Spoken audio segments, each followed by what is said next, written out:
Hello, everybody, and welcome to Contested. Today, we're diving into the Titans' new roster debut, as well as the surprising match between the Seoul Dynasty and the Shanghai Dragons. After that, we'll go into the ongoing debate about hero pools before touching on the retirement of Stratus and Corey from the Overwatch League shortly, this week.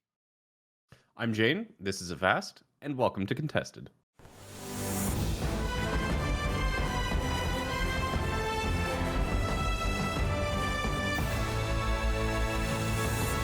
What's up, guys? It's your Tuesday edition of Contested, and as per usual, we are not coming at you from the Frontier Communications Studio, and as per usual, we're not going to make it through this introduction without some joke about green screens. No, I'm not making any jokes about No, green screens. You're not making any jokes about green Nope. screens? Okay. I'm not. I've sworn off them. We recorded an episode earlier with Landon, who we were talking about Valorant. So Lando, if you aren't familiar with him, is the individual who hosts Off the Break after our show, a Call of Duty show primarily. We, of course, host Contested with Jayne and Avast here about Overwatch, but we were also checking out a new show about Valorant, where we were talking about the ranked balance and, of course, the patch that went out there as well. So if you are interested in Valorant, if you've been playing a little bit, make sure you're subscribed to Envytv on YouTube. That episode should be going up within the next couple of days. We'll also be looking to make some content for Valorant as well. But as per usual, whether you're watching us on YouTube, Twitch, or Twitter, welcome to the show. And if you're listening to this pre-recorded on your podcast platform like Spotify or Apple Music, hello to you. I hope you are all having a wonderful day. And you're getting great use out of your green screens, like we did. See, Yeah. I said no jokes, but this is more of a well wish. It's serious. It's a serious, and also we made fun of Lando for not having a green screen when we filmed that Valorant content piece earlier. Yeah. So it wasn't part of the green screen gang like us. We're greening. We're all greening here. But it's been a wild couple days / week, I would say, for Overwatch. It's been very fraught with speculation and drama and intrigue and whatever other adjectives you want to throw in front of it, And the excitement keeps hitting too, because even as we're going live, Sideshow is arguing about things about Twitter and interesting things on Twitter, which we want to talk about. With me, mostly. It's me and him arguing. So, but it's not like a bad argument. It's more as Jayne's. That's the CEO of esports calling Jayne, saying, "Hey, it's getting too spicy." But for myself, the one time you forget to mute your phone, it always happens. It's okay. That was just the CEO of esports giving you a call. Yeah, I don't know. Was it LA Valiant again? Just making sure that we're not going off script. That we're not going off script too much with an interview. It could also be that. So I'm just, I'll just take the first couple segments so you can keep arguing with Sideshow on Twitter.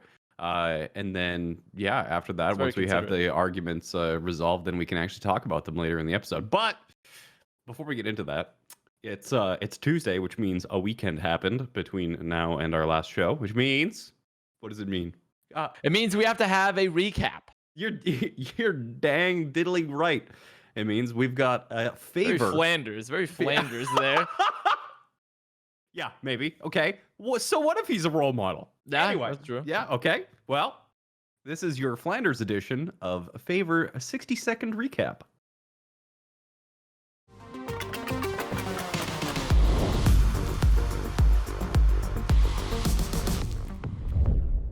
The weekend started off with a bang as Seoul and Shanghai faced off in an intense 5-game series, ending with the Dynasty clinching out a hard-fought win. It's hard to really summarize how confusing and exciting this result is, but after a 3-game, 9-map losing streak, pretty horrific gameplay, the Dynasty beating the top-ranked team in the entire league was certainly something else.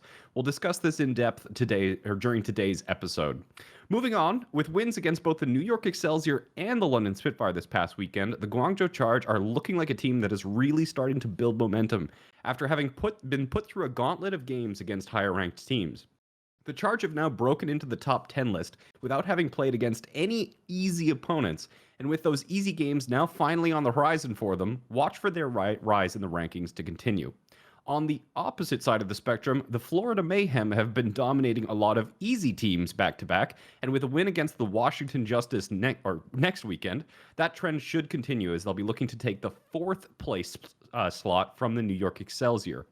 Until recently, the Vancouver Titans could have been one of the teams to put a stop to the mayhem sneaking into the top four, but their newer roster didn't stand a chance against Washington this weekend, let alone Florida. With a game against Houston, we'll have to see if the Titans' new rosters can step things up and show some early results, but I'll be honest, I'll probably be watching with my eyes closed when they play against the Fusion that same weekend. Let's just say it's not going to be pretty. Excellent. Excellent. Another great recap there, even ending with a zinger, which you always like to see. I feel like there's been we should have added more Flanderisms within there though. Should a lot of hi diddly hoes, something like that, some neighbors. I got to get better at impressions. See, the problem whenever I try and do impressions, it starts off, relatively accurate for like the first sentence. And then no matter what I try and do an impersonation of or an impression of, it always ends up Russian. So, Russian. Yeah, I don't know. My default. Why is that your default? I don't know. It's just my heritage, I guess. Yeah. Are you? Wait, do you have a Russian heritage? No. Oh, okay. Well, then, okay. Hey, well, excellent segue then. There's absolutely no reason for it, but if you start with a German accent, end on a Russian accent. Start with British, end up Russian accent somehow. Well, I mean, speaking of starting with something and ending with something else entirely different. The Titans roster. The Titans roster. We have to talk about the Titans debut roster. What? Every time you do a segue, chat, every time Avast does a segue, I want you to give him an out of 10 score for how good his segues are. So, I feel like that was like a solid 8 out of 10 segue. So, yeah, let's make sure that I'm gonna start scripting them so I can know. I guess straight tens. You're getting see. I do. I demand 10s, and I'll get them. But now we're talking about the Titans. Okay, we're talking about them. Yeah. So a different type of 10. But their new roster debuted this week after this whole fiasco of the runaway core has gone. They're disappeared. They are not on the roster anymore. Some sound like they might be joining new teams. Others are taking break, like the legendary Jayhong and even Fissure, all taking breaks. And they brought out this weird mix of contenders and A and EU players. And it was Overwatch. It was Overwatch. We watched something overtly. Yes. I don't know. It's not a good sign, pretty much. It's not a good sign for any roster if you come in and lose to a Coryless Justice 3-1. Yeah, right. I joined you actually for the you had your companion stream. I was like, oh, well, this is going to be probably the most interesting match of the weekend. I joined you to watch and you were actually correct on that too. You were right. Yeah. It was interesting. It wasn't really do you call that entertainment? I don't know. At some point, I just wanted to know what the results were, so I could either make fun of Washington or make fun of Vancouver. It was something else. It was it felt new. I guess obviously it wasn't the most interesting because I would say Soul Dragon's probably more interesting than this, but certainly. But it was the most interesting in a region game, and it was. I don't know. It's tough. It's the first week, right? So we should never judge. Because there's been a lot of Overwatch League teams, because there's been a lot of Overwatch League teams preseasons before the seasons that were losing to contenders teams all the time in scrims. And then they came out and they were really good during the regular season. So I think it's unfair to point to the Titans right away and be like, this is a scrabbled together roster. 2 of their players are on high ping. KSA, which was much debate about KSA's name, by the way, much debate, but he clarified it. And Suna of Saudi Arabia. Yes. Or Kazoo, as some people will be calling him. But like the point is that they have 2 players on high ping. It's a cobbled together roster thrown together in the middle of the season against Overwatching teams that have been playing against other Overwatching teams and set up this entire year. So, and they're not even fully in the Adamas esports training facility yet. No, they're not. Which is world class, world renowned, a home away from home for the players. And so I hope the check is deposited soon, Vancouver Titans. But the point is that this is not currently, it's too early to tell exactly where they're going to go, right? Yeah. Like it's interesting. But it's not a good sign because they come out right at the gate and beat Justice, even a Coryless Justice. And it's like, wow, there's a lot of potential for this team. And also, wow, we should burn Justice to the ground as a franchise. But they didn't beat them. They lost 3-1. But still, even taking a map is both decent for New Titans roster and not great for Justice. Yeah. No, it's it was the Washington were a good test against them. Again, they have the Houston Outlaws next weekend. But it was kind of funny. Like quite a few people actually had predictions being that the Vancouver Titans still might be able to sneak out that win against the Washington Justice. I thought they were going to win. I thought they were going to win. I really did. And then Washington was Washington, and a few of the games were pretty close. Like especially in the control map, like it looked like Vancouver was doing pretty well. A lot of those went 99-99s. Right off the bat, they made some pretty kind of silly mistakes, and you can very kind of clearly tell there are some differences between the ways that contenders players play and the way that Overwatch League players play. And I think one of the biggest ones that you're going to see is probably the difference in commentary about Dalton and his tracer play. Super aggressive tracer play, super individual kind of guy, very, very aggressive, and he didn't really work with his team much, but he's obviously got some pretty fantastic mechanics. He's an individual who's obviously got some sort of fan following around him before he's gotten into the Overwatch leagues. He's doing something right, and he was getting like quite a lot of frags, quite a few, popping off a lot. But once he played, I suppose, the better of the two teams, the Florida Mayhem, like his effectiveness just went absolutely down the toilet. And also, they didn't have to be fair, Justice also had no Tracer player, right? Because they didn't have Corey. So like at least they played now against Yaki, who could play Tracer. So definitely is going to be some diminishment there. But it was a good performance up until they ran into Mayhem. But there's like things that Dalton was trying to get away with where, it might have worked a couple of times against the Washington Justice, where if that's the sort of thing where it stops working very, very quickly against competent opponents. They're going to shut you down. They're not going to let you get away with that much. And they're also, Dalton was another thing that he was doing was being extremely aggro and kind of drawing attention, a lot of attention. People were playing kind of like Ring Around the Rosie, trying to chase Dalton down because he'd overextended or was playing really aggressive, used quite a few resources. And the Washington Justice were just, just always kind of like dog chasing a bumper. And they spent a lot of time trying to deal with him, and that let the rest of the Vancouver Titans probably get more value than they should have otherwise. But, on the other hand, a couple times Dalton did get punished for it, got punished for it early. And yeah, like the Vancouver Titans lost fights because of it. So Dalton's a player who's got a lot of potential, in my opinion, but right now he's got to have quite the learning curve to kind of get to the point where you can call him an Overwatch League level tracer, despite how many frags he got. He was the tracer player. He was the guy. There's a couple standouts, right? I think Dalton's definitely one of them. I think the other one, despite the ping, it hopefully when they get to the US, because apparently they have dual citizenship, is KSA. Absolutely. I think KSA had a great World Cup performance. He's had, everyone said that he's a nut.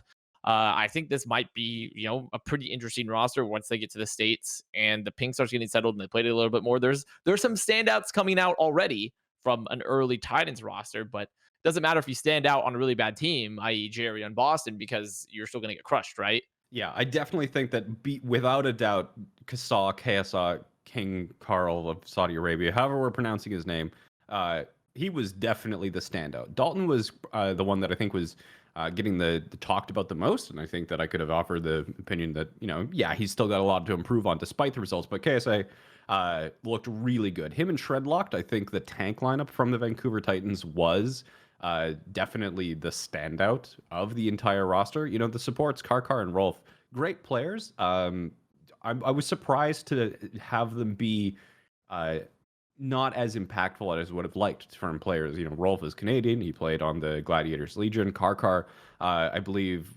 was Elk's replacement on Fusion University temporarily. So both of these players have like really good storied backgrounds to the point where both of them, even before this absolute chaos of a Vancouver Titans explosion, probably have been considered for multiple Overwatch League teams in the past. Like, these are good players. These are players that it's not a stretch of the imagination to see them in Overwatch League.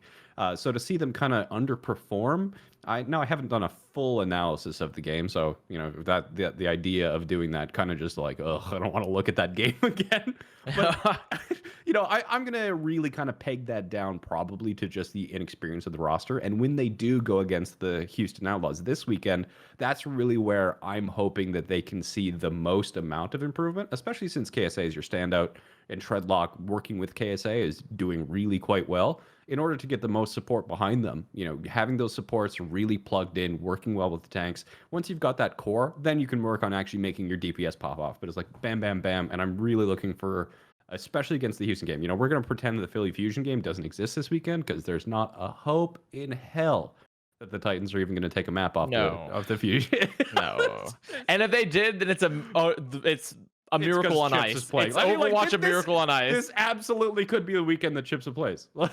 I'm tired of them baiting us. Okay, they've been baiting and baiting and baiting that Chips is gonna play, and they know that it's getting us riled up, and we're about to revolt. We're about to revolt, and we're gonna tear down the ivory towers of Christopher in his fusion universe, in his fusion home. If I don't see Chips to play soon, okay, Yeah. I'm gonna tear him down. But overall, there's hope for the Titans roster. I think is sort of the gist of what we're going for. And again, not only is it a new team, and it's not like they didn't just take a fully formed contenders team and mash it into the Overwatch League. You know, people were talking about it. What was it? Justin and a few others were talking about how, or it was Halfacool who was saying that, you know, the top 3 North American contenders team could smash like the lower half of the Overwatch League or something. Like, sure, if, you know, nobody can ever really prove you right or wrong. And even here, when you're like, you can be like, oh, you know, no true NA Overwatch contenders team, because this team is an amalgamation based off of some things that happen, some people being underaged, some people being PR nightmares, I think is the nice way to put that. So yeah, you know, considering that the announcement came within a day of them actually playing, you know, to the point where they didn't even have pictures of some of the players ready to go for the first game. Like, there was obviously a lot of things that happened very last minute. And considering how much teams have with this hero pool stuff, where they have 1 week to get ready for the meta, I don't think there's any real way that this team that competed against the Washington Justice and the Florida Mayhem even had the full week of practice on those hero pools. So, and once again, not in the Adamas Esports training facility. Not in the Adamas Esports training facility. I mean, we've had the term main tank difference, but we've now coined the term training facility difference as well. TFD as opposed to MTD. Yeah. So it's always important to remember that and where they stand. And also, conversely, on the other side, we've talked a lot about Titans in this chain, but we haven't talked about the Justice and the fact that Corey and Stratus both retired. Stratus did play in that final game versus the Titans. I think Justice were just like, please, Stratus, please play in this game versus the Titans so we do not lose. And Stratus like, okay, I'll do it as a courtesy for you. And Corey's like, nah, fuck this. I was like, Corey, like, nah, I'm gone. There was my one F-bomb for the show, but like Corey's like, no, I'm gone. I'm gonna go play Valorant, which I'm sure he'll probably succeed. I mean, I've been seeing some of the clips that have coming out of that man playing Valorant. He's good. He's really good. He's good. He's one of the players you could definitely expect to do pretty well. He started he got his start in Counter-Strike, right? He said he always wanted to be like, it was like a lot of players. They wanted to be a CS player. You know, I suppose when you know, Minecraft 2.0 comes out, we'll see Dante jump ship as well, back to his roots. Go back to the $1 million just Microsoft Minecraft tournament there. Yeah, it's gonna be the Invitational, but it is a big blow for the roster because Corey was essentially the franchise player for this team at this point. They'd built around Corey. All sides eternally pointed like this was roster built around Corey. He had just won World Cup, which is the first time ever the U.S. had beaten South Korea. First time any team that wasn't South Korea had won World Cup. Well, actually, was that? Yeah. And then, but the point is that this, they'd beaten the South Korea. Corey had just had a crazy performance. Everyone was like, wow, Corey's a god. Corey's doing so well. The team isn't going very well. The season isn't going well for Justice. He's like, okay, I want to move to Valorant. Stratus, not necessarily going to Valorant, but said they're being with the content creator with the team, is still technically within Overwatch, but who knows to what extent. Stratus is leaving the Overwatch League, but staying in Overwatch as a content creator with the organization. So. And who knows for how long, right? The content creator could be a very broad term. Yeah, you see the kind of the half-life of people who transition from players to content creators. Very few of them last long before they go on to other things or just straight up retire. So it's anytime you see that move, it's kind of like, the pros either burned out or bored or ready to move on to other things, and it's kind of just like a sign of writing on the wall. I'm technically on that list, but I think I'm past it by this point. I think I think my half-life is already finished, so I think I'm okay. You've gone through the survivor and you've come out the champion. I think I'm gonna go all good on that front. I do want to point out, I've seen a couple people who are joining us. It must be the first time that y'all are there, but hello, this is live. We are reading your messages. I also saw Caleb here, so hello to Caleb. Love your music. Caleb? You don't know Caleb Hiles? No. Imagine. You're from... I'm sorry. Well, I suppose you're Plano. And I don't even know what kind of city Plano is. I'm just going to assume... Honestly, there are a lot of things I'm like the episode of SpongeBob where it's like I only have fine dining and breathing. Do I have more of a mastery than Overwatch and other things and weird metaphors in my head? Yes. But sometimes information gets pushed out. Information gets pushed out sometimes in the mad rush. Well, we'll have to introduce you to Caleb once we actually ever do Dallas Homestands again. But anyway, to the individuals both on YouTube and Twitch asking whether or not this is live. This is absolutely live. we usually stick to our segments. Honestly, we should just add a segment into our show where we just talk to chat. And like they just ask questions about whatever they want us to talk about. Because a lot of the segments that we discuss on this show, we decide in advance and we think are the kind of most relevant to the Overwatch League. But we do see your comments. And unless you guys are being absolute smooth brains, we don't usually decide to make fun of you. Like the one guy who was making fun of me for picking Crimzo over Rolf. I mean, that's not even unfair. I mean, what are you gonna do, right? What are you gonna do? But Jayne, you cut Rolf. I was like, in favor of Crimzo. I was like, come on, Crimzo is absolutely better. But yeah, Crimzo is very, very good. That's it's a tough one. I mean, he's on the Titans now, so really, it all worked out in the end. It all worked out in the end. I was just making sure that both of them made it to the Overwatch League. True. But moral of the story for Titans and for the Corey Stratus retirement is that we're remaining to be seen on the Titans, though I have doubts they're really going to have success. Like the most ideal scenario for the Titans is just to not Crashenberg, to not Hindenburg, that is their most ideal scenario here. If they do anything extra above getting pummeled into the dirt, that is a success as a team that's thrown into the middle of the league and has been across different continents, even mid-season. And I really liked when we had Albert from the Florida Mayhem, the GM of the Florida Mayhem on, and he was talking about the goal for the Florida Mayhem. And he said that his goal was essentially to bat 500, have a 50% win rate. And I think stuff like that, like really achievable goals for the Vancouver Titans are really kind of what you have to aim for if you're being realistic here. Maybe it's like, don't be last, like little victories. That's an achievable goal, though. That's an achievable goal. Boston just had Brewston retire. Boston is the Mayflies of Overwatch League. They have a one-day lifespan. Like all the players just come in, they're gone. Revolving door over and over and over again. So it is possible. It is. It's absolutely possible. Maybe that's where you kind of start setting the bar, just to kind of you climb the rungs of the ladder one step at a time, and maybe you do like seriously take a look at Boston and be like, okay, well, we already lost to Washington, so that's out. So let's just make our goal not being last. And you know what? There's a lot of things that you're going to have to do as a brand new team in order to accomplish that. But those are probably foundational things that are going to serve you well. And aiming any higher than that, aiming to be like a really true replacement to the runaway roster, it's not going to happen. Like, you got to be realistic here. Shoot for the stars, but don't go crazy. And also as a final, because we need to move on, but as a final thing for me is that for the Justice as well, now the story for Justice is where do they go from here, right? With Corey and Stratus both exiting, they do not have two DPS players currently, by the way. They have Tuba. They only don't say his name backwards. It's just Tuba. And so they don't have another DPS player. In addition to that, Lulcious, by the way, Lulcious is going for the actual completionist, no playtime speedrun, getting full-time paid in Overwatch League, by the way, because Lulcious still hasn't played a single game in Overwatch League while being signed to the Justice now for we're getting to like a year and a half. And he hasn't played a single. Long. Is it actually that long? He got signed in stage 4 of last year. Huh. And he hasn't played a single game. And I would imagine he is getting paid. So otherwise they would have this point. The Vancouver Titans also insured us on social media that they were paying their players. But the point here is that there'd be no reason for him to stick around if he wasn't, Yeah. So like there is some very clear roster issues with the Justice currently. There is a very clear performance issue as well, because they weren't even doing well when they still had all their players that were playing. Yeah. So there has to be some steps taken in there, and obviously, most noticeably, they have to get another DPS player first. They must get another DPS player.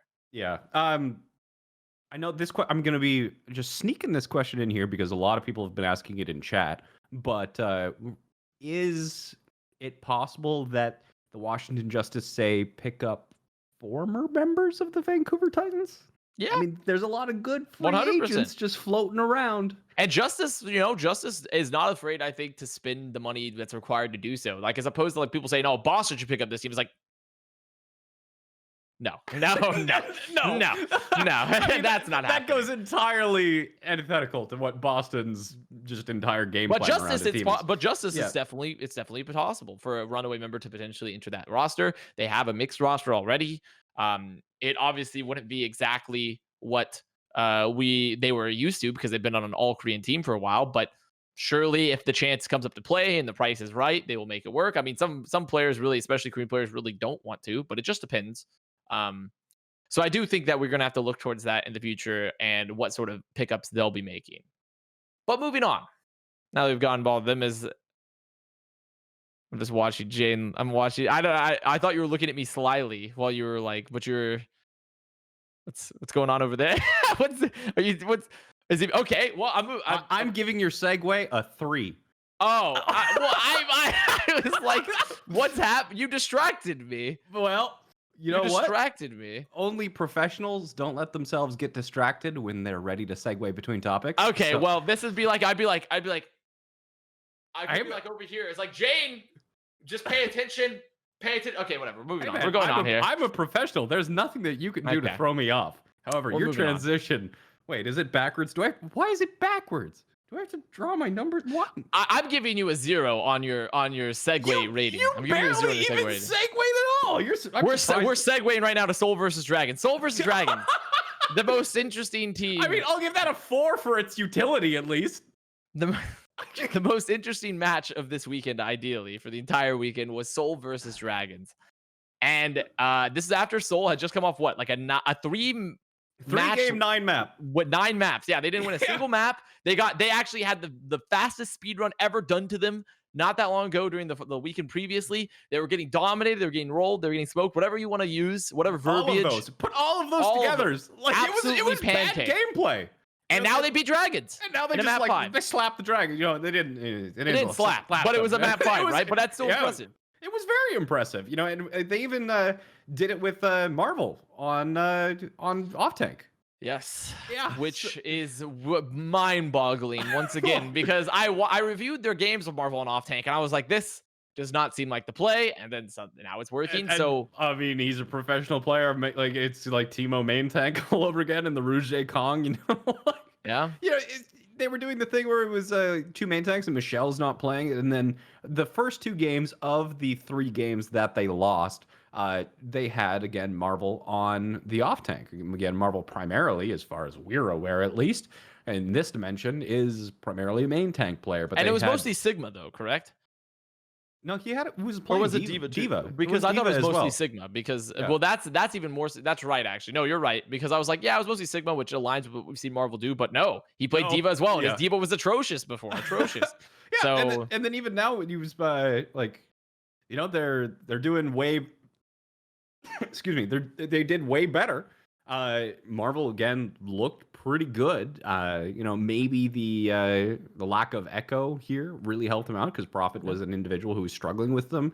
They definitely had way more success on the dual shield setup and the composition, to the point where their fans, you know, and pretty much every single thread or comment I've seen about Soul Dynasty is now calling them double shield one tricks, which is kind of funny to me. They are very. I think that's a composition. Because I made the same comment earlier. Is that everyone seem to be really, really confident on double shield. I mean, Gesture in particular had sort of pioneered like this really strong Orisa play in season 1 of stage 4.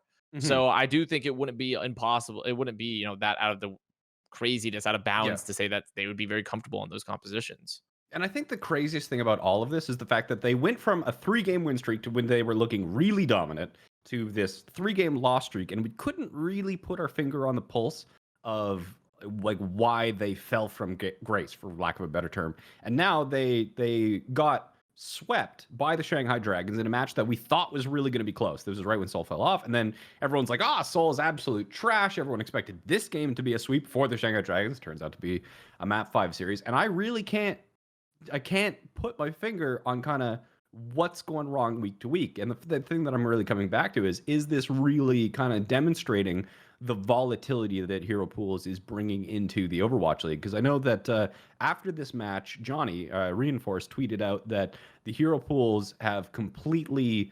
I'm not going to be able to quote it exactly, but he said that basically Hero Pools have made upsets way less exciting now. He's kind of just like trivialized upsets because there is so much randomness and volatility between the power level of these teams. I think that it's obviously, and we'll be talking all, but that's our next topic, is about more on the hero pools too, which I feel like we've talked about a lot, but we've reignited, the spark has been reignited, so we must go again, and because there are some more interesting points to bring up, but it has definitely made it less consistent, right?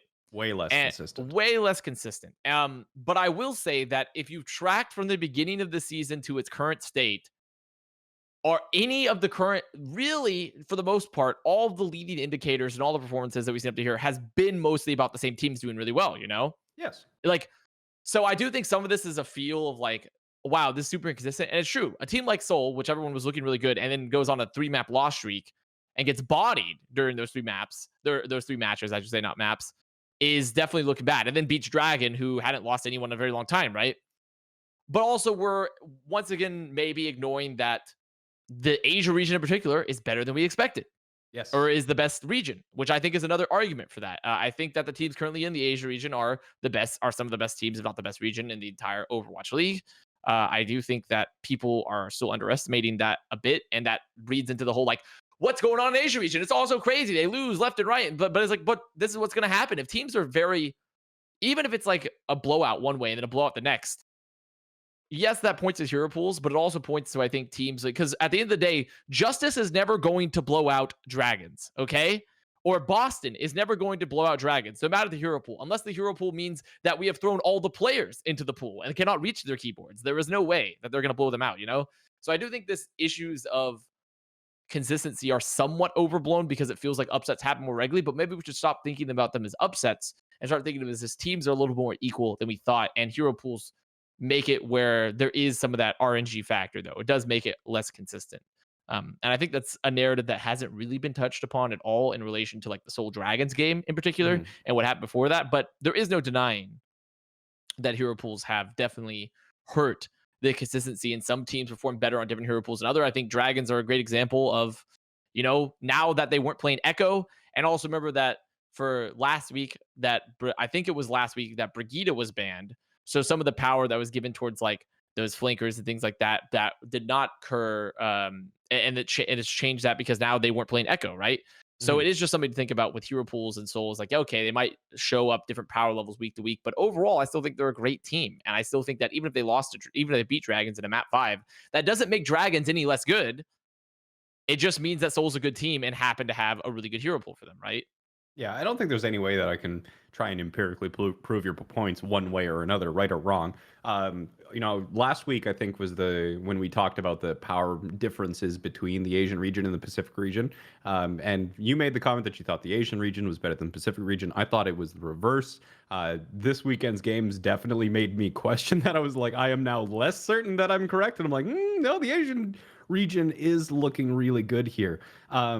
But yeah, like, you're talking about the hero pools changing the kind of the power ranking of the teams, where it is probably going to be a lot closer, and the fact that good teams are still good teams, sort of thing. And when you look at kind of the improvement, you're talking about like people are talking, the easy comparison is back to the GOATS meta, where things were static for a very long time, and people would spend weeks, if not an entire month, improving very minor changes or variations to the actual meta to get some sort of advantage. But that's not there, and multiple coaches have talked about how the meta sometimes shifts during a week of scrims on like the day before games, and then players and teams just go about winging it.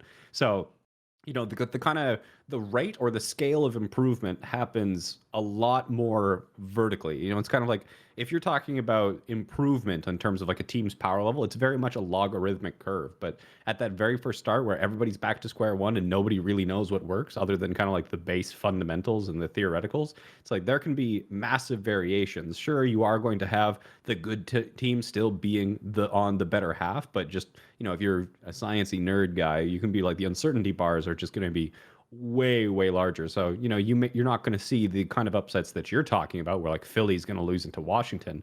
I mean, I hope somebody clipped that you saying that, just so that if it ever does happen, we can make fun of you for all eternity. Quote me if it happens, right? Quote me. You won't. Quote me if it happens, but it's not likely. It's not. But this is a great opportunity to move directly into the coach's commentary about hero pools, because just today Twitter has pretty much exploded, Reddit as well. So Dream, the assistant coach, assistant coach, Harsha's head coach.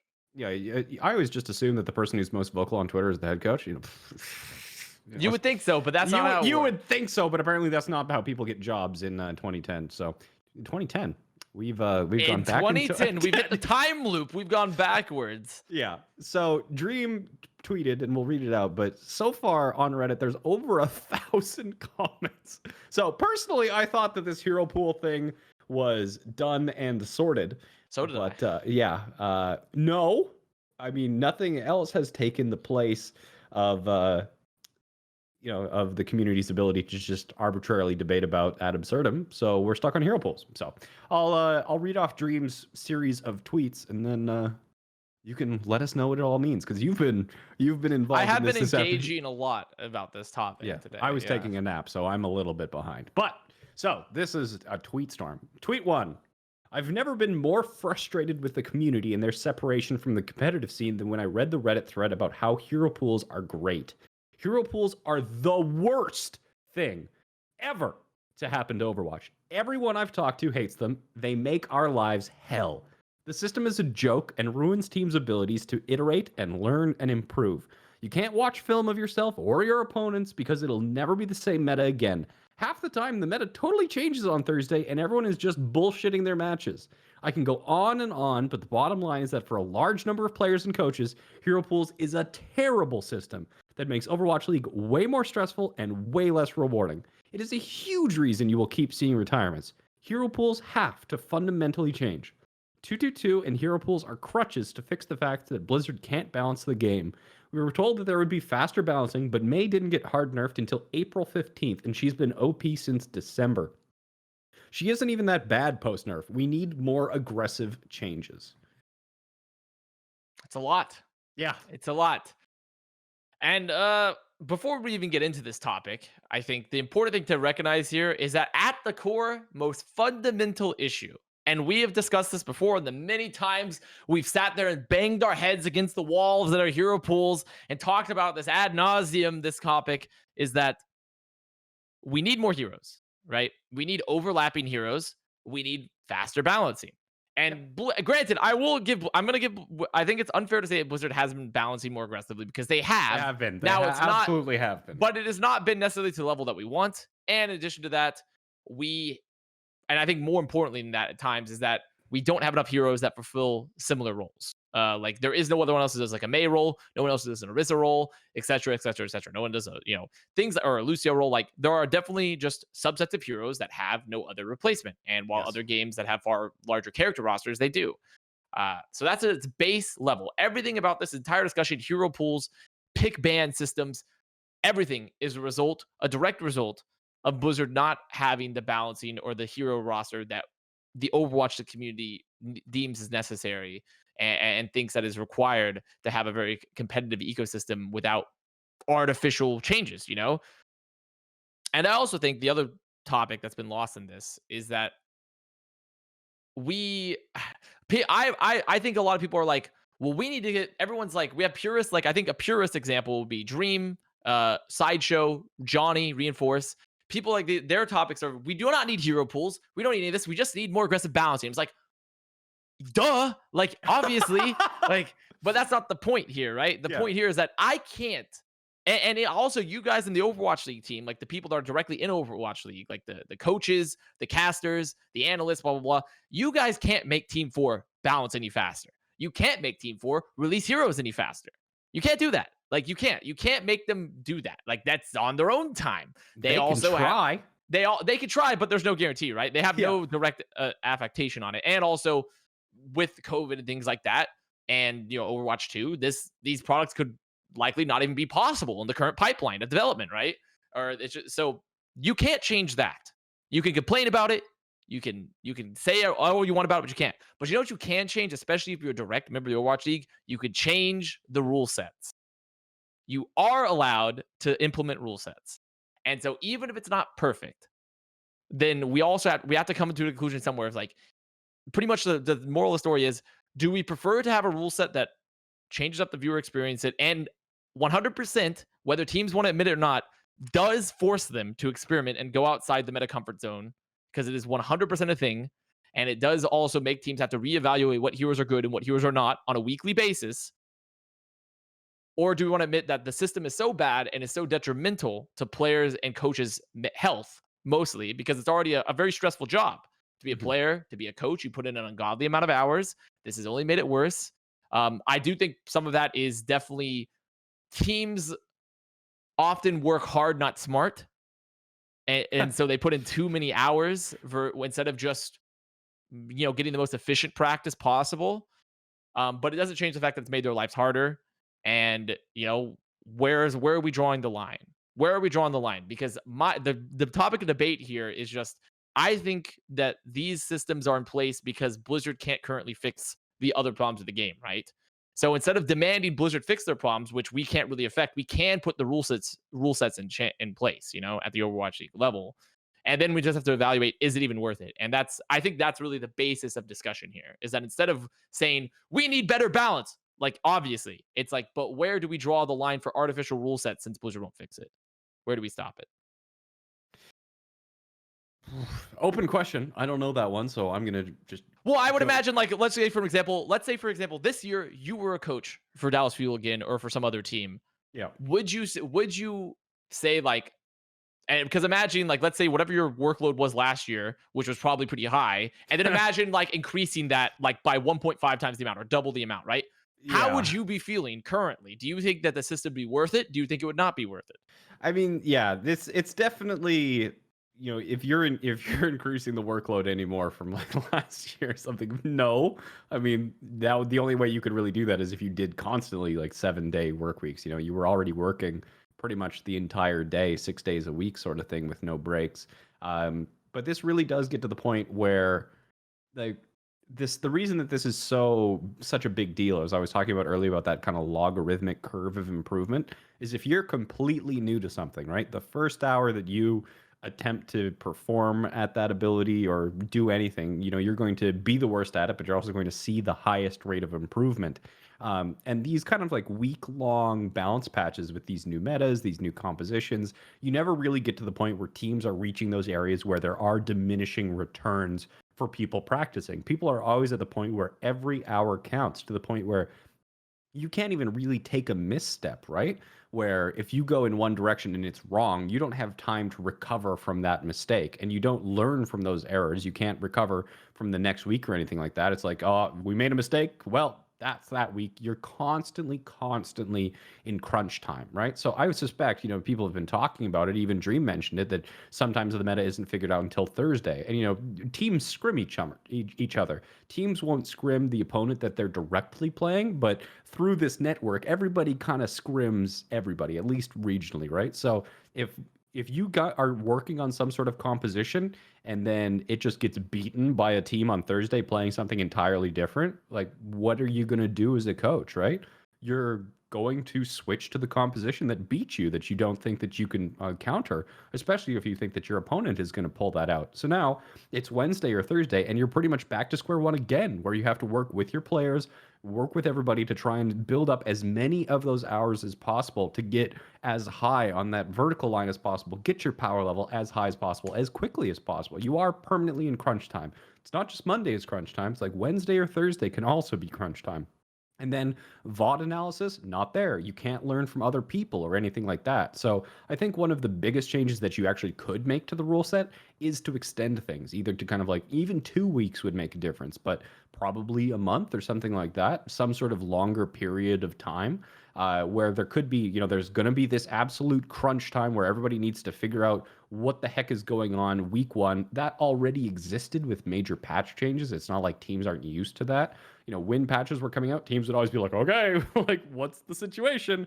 And then after the first week, everyone has access to all of the VODs. You're looking at the best teams, you're analyzing them, and everybody kind of like takes those, discards the people who had like pants on head ideas, and you start iterating from there. And this is that process where people are trying to really work to solve the same problem, and you are kind of showing the ability of your staff to really take your team to the next level.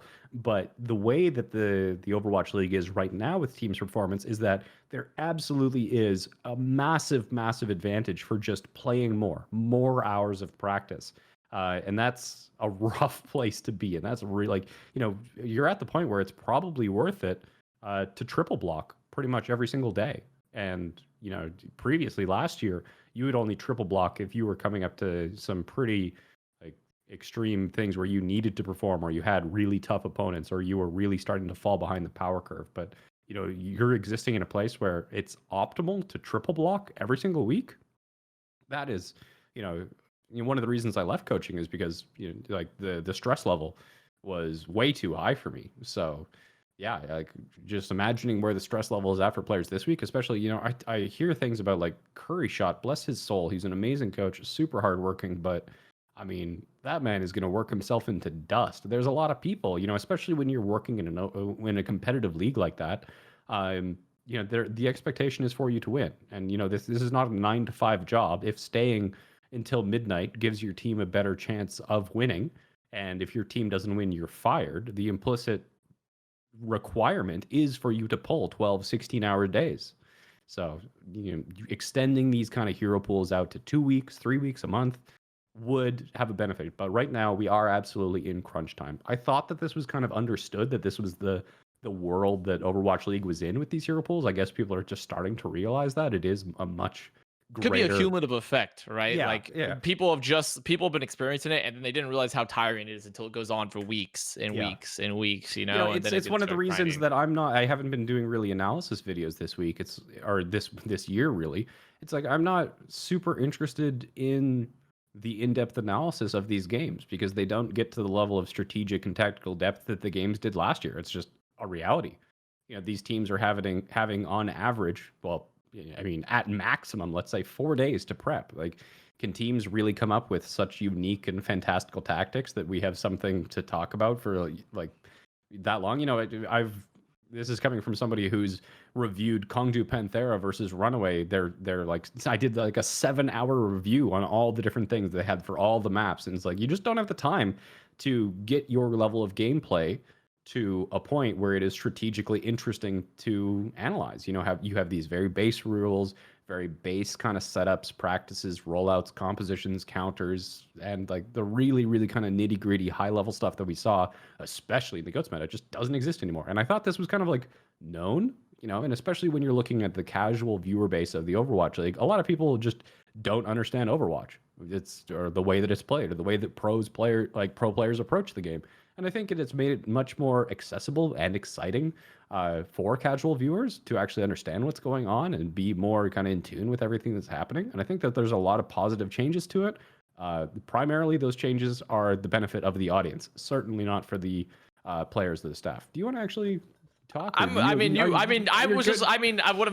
be like? You know what? I don't like. I could just do a solo cast at this. I like to let thoughts finish out, Yeah. And if you have a long thought, like I'll interrupt if I need to, but like for the most part, you gotta seem like you were following a train of thought, and you were on the railroad to conclusion somewhere. You're riding the train, so and I just had a couple points, and I always had just like brought one more up. So it was good. No, I apologize for just going. No. On a I mean, crazy I thought it tangent, was good. I thought it was a good tangent, but because also as a counterpoint.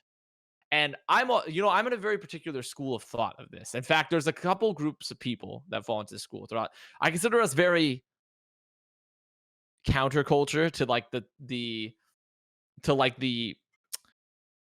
essentially the idea that Overwatch was this inherently complex game. Okay? And this sounds weird. And it sounds like I'm devaluing coaching and I'm devaluing player thought and analysts, which is not actually the case. I'm not devaluing it. I'm not saying, oh, you're just overthinking. Like, I do think to some extent, yes, but also I think it's just, I never really viewed, and I have a group of people and coaches and players that, like, sort of in this camp of like, it really wasn't ever that complex. And in fact, and as I brought up earlier, the teams that we thought were going to do the best have still done the best this entire year. Yes. There has been no difference between really the top teams and not being the top teams. There's been some variability, obviously. It's been a lot less consistent. But for the most part, the teams that have the best rosters and the best staff and are teaching the best fundamentals are winning. And that's just, now obviously there's still plenty of time for that turned around. And we could be completely, that entire thought process could be proven completely wrong, flipped on its head, right? And I would be the first to say, because if someone tells me like, this is the results and this is why, and it really disproves me, I'll be like, yeah, you're fair. That's right. That's a fair point. Yeah. I was arguing with Sideshow on Twitter, and he said, like, so stages 1 through 3 wasn't all Mercy meta. It was stage 2, we had Lucio Zen. And you're like, I was like, that's right. We actually, I misremembered that point. That's fair. But the point here is that I've never really felt at times that this nitty gritty of Overwatch, like if you can like how many play? I don't think really think of, especially in season one in particular. Season one in particular was a dive centric meta for the most Yeah. part. Anyone that says otherwise is wrong. It was a dive centric meta. It was. Now, obviously, we had some variations. We had dive and counter dive, and then also in stage 4 we got to like a double sniper, where it was a lot less dive oriented, a lot more pick oriented and taking space, but it was still based around the concepts and the space creating Yeah. and the utility usage of dive. Yeah, Uh, but think about like how Temple of Anubis, for example. Think about how solved that map got. There was one best set of heroes for defense, and there was one best mhm. set of heroes for offense, and it became a way where you had to go through an extreme series of steps to even get set up for this attack. It came things like defense matrixing your Sombra through the choke point so that their diva couldn't spam out and decloak and do things with their Junkrat, and you had to take these series of steps in order to actually get to a point in time where you could hard counter their otherwise pretty much solved defense. And each time you had that, you could really look at teams trying to kind of get to the next step, the next iteration or anything like that, where you would be looking at VODs and sometimes you'd have these really ridiculous things that happen just in one specific scenario, which were like, it was a knife through butter. It was just this one thing that would never work under ordinary circumstances, but it was purpose built either through execution or composition to just decimate a solved defense. And this kind of like mind game, this writing of the book of how these maps should be played is really, really interesting to me. I don't think that going down to a lower level of Overwatch is going to make the good teams bad or anything like that. It drags everybody down. Yeah. The great teams are now good, the good teams are now mediocre, and the mediocre teams are now bad. Everyone's still at the same relative power ranking. Like the strength of an organization, the strength of a players.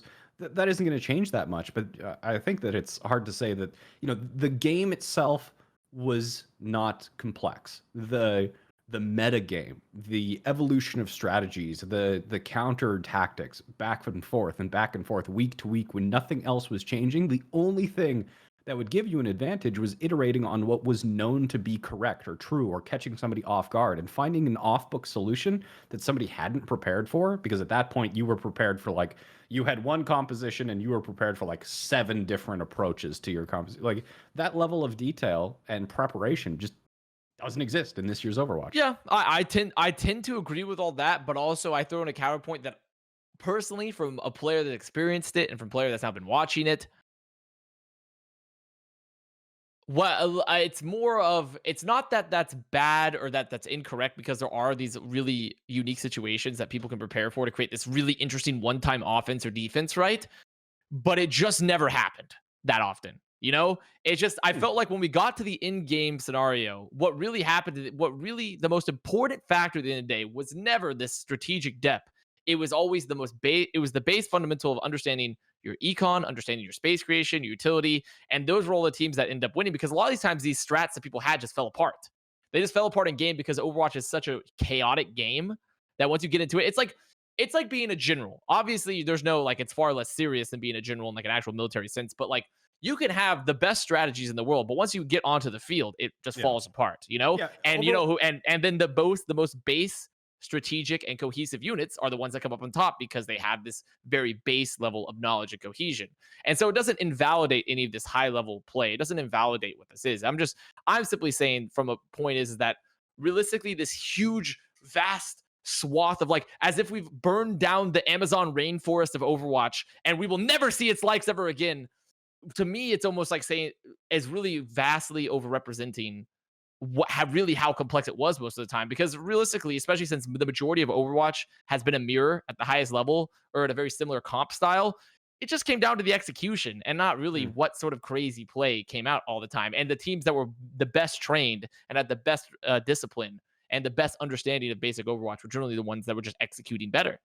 I think you're taking it certainly farther than I would. I'm not going to 100% agree with you on this one. I think that even for teams that, like, absolutely agree, the best plans they only survive first contact with the enemy. After that, especially just the randomness of Overwatch, there's too many things for any one person to keep track of, and sometimes somebody gets a lucky headshot, or there's a Junkrat nade that just bounces a certain way, or something like that, or the tiniest angle on a Diva bomb. You can't predict everything, and once the fight has actually kind of broken out, absolutely, the plans don't work at that point. And there's definitely been examples of teams that have tried to kind of overcoach or read things way more in depth than they ever needed to be or should be or were, and they have limited the ability of their team to perform in execution. However, when you're thinking about things like rollouts on Koth maps, the scouting and the switching of compositions based on what you think they're going to be playing, you're still going to have to win the fight at the end of the day, but it's about giving yourself the best chance to win that fight. And if you have a 55 or a 60% chance of winning every single fight spread over, so many fights in a game, that's going to give you a compounded chance of actually winning the match. So I disagree with you that the execution is the only thing that matters. But I'm definitely straw manning your argument here. We weren't saying that it was the But I only mean, thing. we're all being pedantic here in a way, like Yeah. because at the end of the day, like I'm not even disagreeing with the basic concept that it's made Overwatch worse. I'm just being pedantic to say it really wasn't that cool to begin with, like that's pretty much it. So like that was probably like the thing that I enjoyed the most. It's just me being a douche essentially about the whole thing. And this is pretty personal to me because it's like that was the thing that I really truly enjoyed about Overwatch was also being able to trace the evolution of Overwatch strategy from teams, from individuals on specific dates in specific games where an evolution to the strategy took place. It's like one of the things that I did. Like, wow, that's going to be a crazy tangent. Let's just snip that already. We can hear he caught himself early. We were veering into aviation. I was going to talk about the transition of like American aerospace design pre and post 1945. I am so glad you caught yourself on that because we would have gone crazy off pace. Let's focus it in. Let's focus it in then, because we got to get to mailbag at some point. I think this mailbag is relatively interesting this week. So let's focus it in for a final point of like, so end of the day, let's just talk about what our immediate solution, how you or myself would fix sort of this hero pool situation. Like, what would we do? What would you do? I think that we're pretty close to okay. We've collectively as a community, as we've decided that hero pools are the way forward. I think at this point, just getting rid of hero pools is not the answer. I think that extending them a little bit, because it's also hard to follow. Like even you and I, we are constantly having to go onto the Overwatch League episode. We're like, what are the hero pools? And then trying to keep track of. If I'm trying to go Have back... they still not added a tab on the website to find the heroes, by the way? I have to go through the news page and go find the news release of them. That's just really that's just more difficult. And, trying to figure out, when I'm looking back on, Seoul's 3-game loss streak, right? 2 of them happened on one weekend, 1 happened the weekend afterwards. But if I'm trying to find trends or something, it's the most obtuse system on the damn planet to try and, correlate hero pools and which heroes weren't there to which composition was played that weekend. My brain cannot hold that amount of information. So I think extending the hero pools would also feel like each one of these hero pools might have the chance for them to develop a little bit of a flavor that the audiences might be able to appreciate. At this point, it's like going fine dining or something, taking all 5 courses of your meal plus the appetizer, shoving it in a blender and chugging it. And it's like, yes, great amount of variety. You just can't appreciate the amount of variety at that point. So I definitely think that if we give it, if we want to stay just super conservative, just extend hero pools to 2 weeks. And if that's not enough, try 3 weeks. It's like... Because that's the great news is that since we control the rule sets, since the league controls the rule sets, you can just put the rule sets to be arbitrarily different. Yeah. We can't change Blizzard's idea of what the game should be. And that sucks, right? Because at the end of the day, all of this is based around the base balancing and hero roster of the game. But we can change our rule sets whenever we so please. Yeah, so extend hero pools. Then the added bonus is that staff and professionals aren't going to be under crunch time 24/7. We can get a little bit. If you can somehow pick a time not based on the actual duration, but around purpose. I'd say pick a time frame for hero pools where there is an equal weighting between teams who can rapidly iterate new strategies and people who can refine strategies. If you can balance the strengths of those two kind of team preferences, so it's like for the first half of the period of hero pools, the people who iterate the fastest are the most successful, whereas in the second half, it's the people who take the strategies, no matter who created them, and iterate on them, refine them over those kind of diminishing return improvements. If you can make the time period of hero pools where those two strategies are equal, I think that would be the sweet spot. Yeah, and it's really about 2 to 3 weeks, I think, because if you think about it on a timeline, it's like 1 week, no one has any time to really do much, right? It's just everyone's just scrambling to figure it out. 2 weeks, everyone's reeling from the first week, right? Everyone's reeling. It's like, well, this is what happened the first week. This is what went down. So now we can start doing this. And then the third week is really when we start to get to the time of like, okay, at this point, it's starting to be figured out, but maybe not figured out entirely. And also, we've seen all these other results and we can iterate. Like, I think about 2 to 3 weeks is generally ideal when it comes to that. But so that's, I agree with all those sentiments. Just lengthen hero pools. If we get more if we get a larger hero roster, we can do a pick ban system, which is a little bit more, I think is a little bit overall more forgiving once we have more heroes in the pool. But such is life. So now moving on though, because we have to get the mailbag, because we did have a mailbag from last week, and we could go on and talk about hero pools for. I think we could legitimately have gone on and talk about hero pools and also the evolution of like strategy and like what depth of strategy there really is. And I had this argument with Sideshow on Twitter. What defines the meta? We could do like 8 episodes. We could do 8 episodes on this. I mean, if like you and I absolutely have no problems with talking. Like these could be 2-hour episodes. Yeah, and we don't have off the break today, so we could actually do for 2 hours, but we're not going to do that because we're not actually going to do that. Also, I'd just like to point out that chat has worst. given you a solid 2 out of 10 on your last 2 segues. You're slipping. I mean, I've gone downhill. What can you tell? What can you say, guys? Okay, I'm just new Avast worse than old Avast. Like it's just true. It is what it is. But we have to get into the mailbag. We have to get into the mailbag. Chat, just because I'm curious, would you prefer if these episodes were longer or if there were more of them? Just for my own curiosity. I think we should do it. One of the things that I want to do is I always really enjoyed when I was streaming where I had like the introduction where I did nothing except like chill with chat. I always thought that we should turn stream on like 15 minutes early and just chill with chat. I think I should get my food and eat loudly into the microphone with chat. I think they would love that if I just sit there and eat really loudly. The classic streamer experience. They want longer. Okay. Longer. I've always felt like the hour really gets our focus in. But, we can always...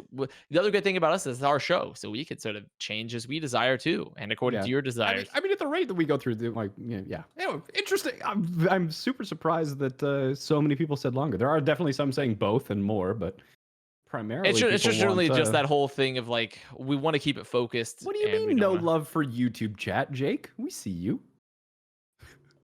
All right, we're moving past you. Jayne could sit there and woo you guys for a million years, but I'm a very gruff, to the point person. Okay, obviously.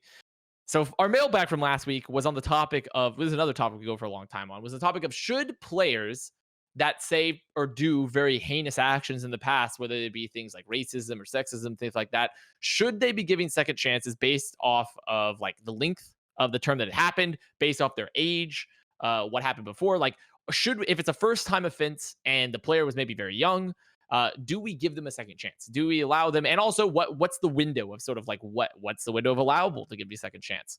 And we got a couple responses. So the first one was from Sam Christie, and obviously also just before Avast gets into it, I like to point out that our audience is primarily comprised of essayists. So you guys really like sending us. Yeah, you guys do like very long things, but I mean these are we appreciate it. Yeah. So these are essay-like subjects. Yeah, true. I'd say. Okay. I just wanted to appreciate everyone. I would have expected people to just like put one-line responses or like meme responses, but like the majority of responses that we've been getting have like really well thought out, massive blog posts. Which is ideally without any grammatical or spelling errors, because there was one that really was sent to me last week. And the 95 thesis. My reading comprehension is high, but it's not that. I'm not a genius. Okay. So just like a request for future mailbags, if you are sending us an essay, at least get it just edited or get a proofreader first. Sometimes trying to read y'all's writing, like tough. All right, let me get to the Sam Christie's comment. I'm all for people having second chances if we're convinced the person in question has actually changed or reformed, especially if their punishment has already been served. They shouldn't be locked out of the career they tried to pursue because of past. If Fran is an example of a player who was banned, served his punishment, and was given a second chance and proved that he has changed. I'm not sure how we can oversure whether someone is truly reformed or not without sufficient evidence. It was very risky for a team to pick up a player with a history of toxicity. So I can understand Kalush, because really this topic was about the topic of Kalush, who was a second-one player that's had a very nefarious past and ended up not getting approved by the league to get picked up for the Titans. Considering it's his own fault he got banned in the first place, and even I think he should be given a second chance. If he does anything like this again, his career should be over. Overwatch is a video game and should be a safe space for everyone to play, including players who have served their punishment, but toxic players shouldn't be in the game at all. So he's lucky to be being given a second chance after to begin with. So hopefully Kalush has proved he is a better person. I have trouble expressing my opinions for personal reasons, so sorry if this doesn't really make sense. Okay. Well, that actually was pretty reasonable. There was pretty reasonable. I think, For me, it's really tough. Because I generally also, as a point of business and also on my own channel and stuff like that, I generally avoid taking any sort of stands that Yeah. are gonna like isolate people, right? Because that's really not the point of games in general. Is you don't want to isolate people or groups. You shouldn't want to make them feel unsafe. But it becomes a whole nother issue when it's on the topic of harassment or some sort of like racism or sexism, because then your opinions are then, making other people feel unsafe in their game. Mhm. Um, and I really don't know enough about Kalush personally to be like, yes, he should be gone forever, right? But I will say that I have no sympathy for his situation because he did not do nice things No, at all. no, not at all. And I can't sit there and be like, okay, he deserves a second chance because I don't know him enough to say like he deserves one. But I also can't necessarily condemn him to be gone forever because I don't know him personally, right? Yeah. So it's really tough for us as outsiders perspectives because all we have is this one time thing now. And maybe I'm missing information and like how recently it happened, but it didn't seem like this was like super far flung in the past. It was 2 years ago, pretty big time, especially since he's now 18. So he'd been 16 at the time, right? And even though I myself personally at the age of 16 didn't really feel like I ever did anything that bad at all, really, I felt like I knew not to do that. It doesn't excuse. I also felt like I was lucky enough to like sort of be exposed to a position and meet other people, which means that I found it less acceptable to do things. And not everyone is lucky to have those Mhm. experiences, right? And it doesn't make them necessarily inherently bad people, just ignorant. Yeah, You know?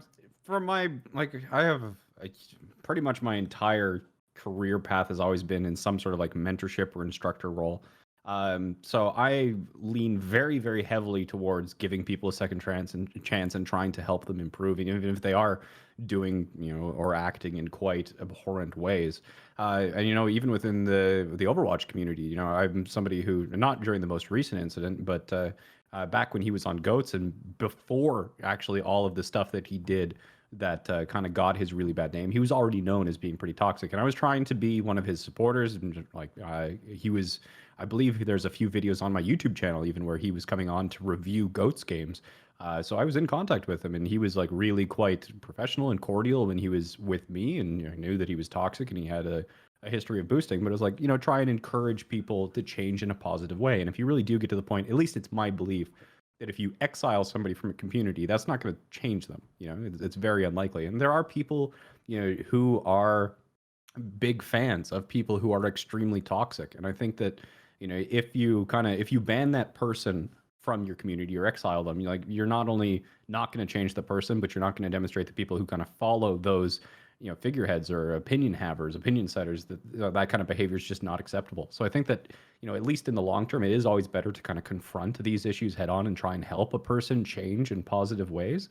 But at the end of the day, this is kind of, it's a different thing. It's a professional league, and I can understand that the situation is more complicated. And at this point, after Kaluj did the things that like really got him in hot water, I was still surprised to see the amount of people who were like publicly supporting Kaluj. Like at this point, Yes. regardless of your opinions, this has become such a radioactive pile of trash. I'm getting really good at these euphemisms. That like even if you think that people should be reformed and given a second chance, this is probably one that you just want to hold your tongue on. Like, Yeah, eventually you call it quits, right? yeah, you're like, yeah, there's some battles worth fighting, and like internally it'd be like, in a perfect world, I'd really like it if Kaluj got his second chance and proved that he had changed. But he's a risk, right? There's, even if you give him a second chance, there's not a guarantee that he's actually reformed or won't actually And who else? revert What to else previous might get habits. dug out? Yeah, What else you yeah. might find that could create a fresh I problem? do think the one thing that did rub me the wrong way was the rumor, and again, this is a rumor, that the contract that was offered to Kaluja Higan wasn't stopped by the Vancouver Titans, which I would think would be perfectly acceptable. He's a PR risk, and there's a lot of reasons why you pick people up. PR is, of course, one of them, or in Chipsa, the only one. But of course, the rumor is that the Overwatch League is the one who didn't approve his signing, and he had received a 1-year ban from contenders, but had been playing in the Path to Pro successfully and was doing quite well. So I don't know how you can let a player play in your semi-professional scene in the Path to Pro if when they get offered a contract, you're not going to let them advance and move up. Yeah. So But if, granted, there are exonerating circumstances, right? Like they're yeah, extenuating, right? Not yeah, exonerating. But but yeah, so I like if the contract was blocked by the Overwatch League, who punished them, and then the punishment completed, and then he was playing in the path to pro. If that happened and it was not the Vancouver Titans decision, but the Overwatch League decision, that rubs me the wrong way, and I've got a problem with that. But if it was the Vancouver Titans that were like, oh, we didn't realize they had this history, we're not the kind of team that wants to associate with players of that variety, and it's not like Kaluja again is the only one with a background like this who is in the Overwatch League. There's multiple people who have backgrounds in the Overwatch League of having cheated in previous games, having been said very similar some things, if bad not things. worse Yeah. than Kaluja Higetin. So it's not like this is an unprecedented situation. But then also our circumstances, I feel like our standards should be higher, right? In that case, it shouldn't be just like, well, this guy did it, so it's okay. It should be Yeah, like, maybe we should all be better yeah, versus being like, well, this guy did it, so it's fine, right? yeah. So that's like, I've been pretty stepped back from the situation in just there's it's a radioactive toxic heap. I don't want to get involved with it. Yeah, and I I think I agree with your point entirely, right? Because at this point, it's not even about who's really right or wrong, which is it's something sad to say because it is a person that we're talking about. It's a career, Yeah, but sometimes life just comes at you fast, and if you do something really crappy and it catches up with you, like sure, go for the second chances, but don't be surprised that no one's gonna give you one. mhm, And that's what about I feel about. Like I don't even want to really. I'm not gonna defend him because he's done some bad stuff. Even if he's reformed now, it's tough for me to sit there and defend somebody when like I don't even know them that well. Like yeah. it'd be one thing if I knew him really well and I'd be like, oh, he's way different. But I would hope I would have enough logical consistency to still be like, well, this is bad what he did, and I can't Yeah, defend that. and there's definitely things that you just like can't argue against. There's what was the comment in chat? It was like somebody was saying that he'd already proved that he was reformed, right? Um, and how so that was one of the kind of main comments is that Kaluj has already proved that he has been reformed, right? But you don't get to judge that, right? The people who are judging Kaluj, they get to pick whether or not it's been proven, right? There's always the risk that he's gonna revert to old habits or something like that, or even when you're kind of like cheering for a team, if a person says like, why are you cheering for them? They've got a racist on their team. Like, what are you gonna do? Like, pull out how are you going to conclusively prove that somebody's no longer a racist or something like that? It's not something that you can really do. And just having the conversation there at all is a weight around his neck, regardless of his current status, disposition, personality, etc. So reality's a bitch. I'll use my one profanity for that one this episode. But yeah, I mean, truth sucks. Sucks Wow, to do it that. does. It does suck, and I there's no wish the way to wor- really accurately prove it better. I wish the world was a better place. Yeah. And if I could throw collusion into a capsule that proved that reformed capsule, like a scanner, and it says it would put reformed or not, and it would say reformed, I'd be like 100% throw him in the capsule. If he's reformed, bring him back. You know. Yeah. But I don't live in an Orwell novel where I can check if everyone's reformed or not. And I really wish that there was more incentive for people to be reformed. But it's like, There really isn't. Is the other thing really too. There's isn't. There there's really no isn't. incentive to be reformed. And in fact, this probably never comes to light, if there hadn't been some sort of punishment for it. Or like this would have never come out unless someone complained about it. Yeah, like- this would have just been swept along. The weird thing about this is that like the only reason these allegations are actually not allegations, like the proof of him having done this is because somebody who was really irked at him being toxic lurked his stream for like 2 weeks and took notes and clipped everything that he did that was unacceptable and posted this like massive thread on Reddit, right? But the people who were watching him, like they watched that toxic behavior and it wasn't like a big deal. It wasn't like somebody who you wouldn't expect, like PewDiePie, for example, saying the N-word. It was like this was just like his regular behavior back then. And sometimes it was more extreme, sometimes it was less extreme, but it was just like on average very toxic. But somebody like took it upon themselves to like really document everything that he was doing wrong. So, there's gonna be a lot of people who don't get that same level of scrutiny, but it really kind of did come down onto them because they were getting so famous so quickly due to the success of GOATs. So an interesting profile, regardless. Well, that's pretty much our wrap. We had another comment from Laurel McFarlane as well, but it was very similar vein. It was less in the vein of like I deserve second chances, but people should just be held to higher standards, is what Laurel said, and that there really shouldn't be this sort of level of toxicity to begin with, which is generally the most basic form. But we've sort of gone a tad over our runtime now with that. But I think that's just a wrap. Is that, guys, just don't be mean on the internet, and Just don't be mean. generally Yeah. you won't lose any jobs if you're not mean to people on the internet, Yeah. regardless if it's funny or not. Just or not so much funny, but rather if it's edgy humor. Just don't do it. Okay, Yeah. just don't. I mean, we could make this topic go A way very longer, long time. but- This- but issue. I think we'll just cut it there. So yeah, I guess that's we're 15 minutes over. We gave you guys an extra super long extended happy episode. That's a I mean, free 15 minutes. that was That's a free 50 out of 15 minutes of mine and Avast's time. That one's on you, on us. You should. That's on you. That one's on us. Okay. You should be grateful. No, okay.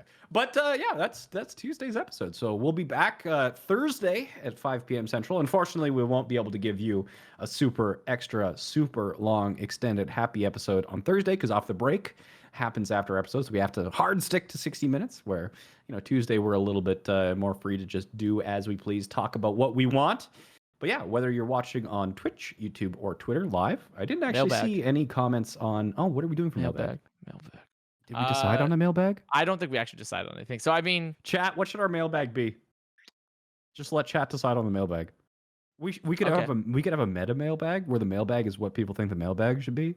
for next week, No. or we should answer. We'll open up the responses for our next episode and be like, this is what the mailbag should have been for this episode. You know what? The Varky actually has a point. Make it a free topic. So yeah, let's just make it open. Tell us what's on your mind. Yeah, what's on your mind? How was Tell your us what day? you think should be about Overwatch or Overwatch League. What is a topic that you don't think has gotten enough interest lately, or just there's like this one person who's just been eating at your soul, and you just want to let somebody know? We'll read your comment out next week's mailbag.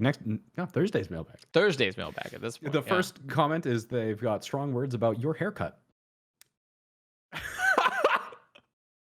Well, that's the episode, and this has been Contested. I'm Avast, and this is Jayne, and we will see you on Thursday.